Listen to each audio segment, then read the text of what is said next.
ماں کا مقام کیا ہے؟ الجنت تحت الاقدام امہات، ماؤں کے نیچے، ماؤں کے پاؤں قدموں کے نیچے اللہ نے جنت کو رکھی ہے۔ اب جنت کو تلاش مت کرو، جنت کہاں پر رکھی اللہ نے؟ ماؤں کے قدموں کے نیچے۔ اب انسان کو اگر جنت چاہیے تو اپنے ماؤں کے قدموں کا بوسہ لیں۔ یہ نعمت الہی ہے تمہارے لیے، جب تک یہ زندہ ہے عذاب الہی رکا ہوا ہے، بلائیں مشکلات رکی ہوئی ہے۔ ماں جیسی ہستی تمہارا پہرا کر رہی ہے، تم پر سایہ کیے ہوئے ہیں۔ رحمت للعالمین بھی، رحمت بھی اس وقت تک کام نہیں کرے گی جب تک کہ ماں راضی نہ ہو، کیونکہ پیغمبر اسلام نے فرمایا میں تمہیں جنت کا مقام بتلائے دیتا ہوں، جنت کو اور جگہ تلاش مت کرو، جنت کو اگر تلاش کرنا ہو تو اپنے ماؤں کے قدموں کے نیچے تلاش کرو۔ آج انسان شرماتا ہے ماں سے ملاقات کرنے کے لیے، آج انسان کتراتا ہے اپنی ماؤں سے ملاقات کرنے کے لیے، اپنے والدین سے ملاقات کرنے کے لیے، آج وقت نہیں ہے اس کے پاس۔ جب یہ نعمت اس سے چھن جائے گی، جب یہ نعمت اس سے رخصت ہو جائے گی، تب انسان اس نعمت کی قدر کرے گا، جب انسان کہے گا کہ اے کاش میرے والدین زندہ ہوتے، میں ان کے ہاتھوں کا بوسہ دیتا، میں ان کی پیشانی کا بوسہ دیتا، میں ان کے رخسار کا بوسہ دیتا، میں ان کے قدموں کا بوسہ دیتا۔ اللہ نے کیا کہا کہ دیکھو تم اپنے والدین کی طرف بھی دیکھو گے میں تمہیں عبادت میں شمار کروں گا۔ اور والدین وہ ہیں اپنی اولاد کے لیے سب کچھ ختم کر دیتے ہیں تاکہ اولاد خوش رہے۔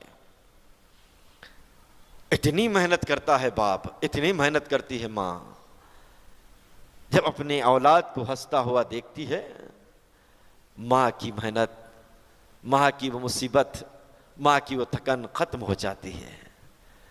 دونوں ایک دوسرے کی طرف اشارہ کر کر کہتے ہیں کہ دیکھو ہمارا بیٹا کس طرح مسکرا رہا ہے۔ اب اپنی زحمتوں کو بھول جاتے ہیں، اپنی محنتوں کو بھول جاتے ہیں۔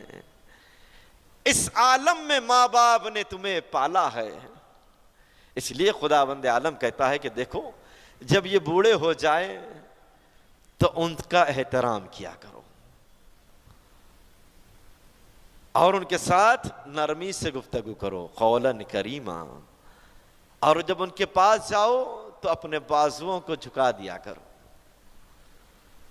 اور وَلَا تَقُلْ لَهُمَا اُفٍّ، ان سے بلند آواز میں کلام مت کرو، انہیں ڈانٹو نہیں، ان سے بدتمیزی مت کرو، انہیں چھڑکاؤ نہیں۔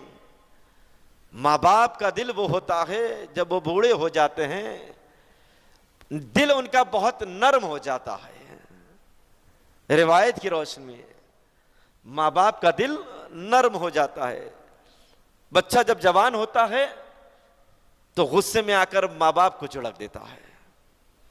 جس نے بڑی تمنا سے اب تمہیں پالا ہے، خود کو ختم کرنے کے لیے آمادہ ہے تاکہ تم جوان ہو جاؤ، اور جب تم جوان ہو جائے ماں باپ تم سے محبت کی تقاضا رکھتے ہیں، مگر تم نے محبت کا صلہ ماں باپ کو جھڑکار کر دیا، بدتمیزی سے کیے، تم نے گفتگو کی، ماں باپ کو اگنور کیا، ماں باپ کی بات کو رد کیا، ماں باپ سے فحش کلامی کی۔ اب ماں باپ کا دل شیشے کی طرح ہو جاتا ہے، جیسے جیسے وہ ضعیف ہوتے ہیں۔ اس لیے خداوند عالم کہتا ہے کہ ماں باپ جب ضعیف ہونے لگتے ہیں کہ ان کے سامنے اپنے بازوؤں کو جھکایا کرو۔ کل جس طرح تمہارے لیے یہی والدین تھے، تمہاری آواز سننے کے لیے خود کو تمہارے برابر کیا کرتے تھے، میرا بیٹا کیا کہنا چاہتا ہے، وہ تمہارے لیے سب کچھ کرنے کے لیے آمادہ تھے، چاہے وہ قرض لینا پڑے، چاہے وہ کسی سے مانگنا پڑے، تاکہ میری اولاد کی ضرورت پوری ہو جائے۔ یہ کردار ماں ہے، ماں نہیں دیکھ سکتی کہ اگر بیٹا روئے کسی چیز کے لیے اور وہ بیٹے کے پاس نہ ہو، کچھ بھی کرے گی تاکہ وہ میرا بیٹا اسے حاصل کر سکے. یہ ماں کا کردار ہے. اس طرح ماں اپنی اولاد کو جوان کرتی ہے. تب جا کر اللہ یہ کہتا ہے کہ دیکھو ان کا احترام کرو.